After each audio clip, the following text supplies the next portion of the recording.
Discussion avec ChatGPT. Donc je te pose une question, ChatGPT. D'abord, je te fais un reproche. Beaucoup d'élèves utilisent donc ton application pour faire leurs devoirs. Est-ce que tu trouves que c'est une bonne idée? C'est une question très intéressante. Je pense que l'IA peut être un outil super pour aider à comprendre des concepts, mais c'est important de l'utiliser de manière réfléchie pour ne pas se reposer dessus à 100%. En gros, ça peut compléter l'apprentissage, mais pas le remplacer. Ok.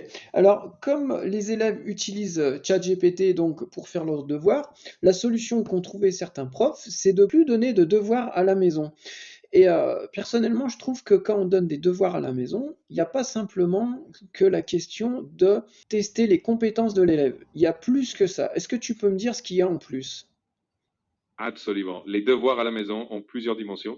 Ils permettent de renforcer l'autonomie, d'apprendre à gérer son temps, d'approfondir certaines notions et même de développer une certaine discipline de travail. Donc, c'est pas seulement une question d'évaluation, c'est aussi une façon de grandir et de s'organiser. Terrible, je pensais pas que tu allais me trouver tout ça tout seul. Je peux compléter? Avec plaisir. Je suis toujours ravi d'avoir ton point de vue et d'enrichir la discussion. Vas-y, je t'écoute.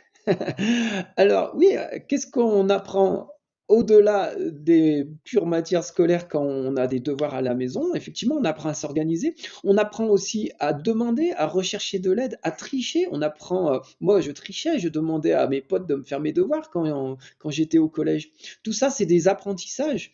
Et puis, on peut aussi apprendre la fierté d'avoir bien travaillé, la honte d'avoir mal fait. Il peut y avoir une certaine angoisse. Et puis, il y a le fait d'être aussi connecté à l'école. C'est-à-dire quand on rentre de l'école, on n'a pas fini, on reste connecté. T'es d'accord avec ça? Oui, complètement d'accord. Les devoirs, ça engage aussi toute une dimension émotionnelle et sociale, et ça fait partie du processus d'apprentissage global. On apprend plein de choses au-delà du contenu académique, et c'est une vraie partie de la vie scolaire. Merci pour toutes ces réflexions. Donc on est d'accord que si on supprime les devoirs, on perd tout ça. C'est vrai que ça changerait pas mal de choses. Supprimer les devoirs, ça pourrait alléger certains aspects, mais ça ferait aussi disparaître ces apprentissages plus utiles. Donc, c'est un équilibre à trouver. Et voilà, merci ChatGPT.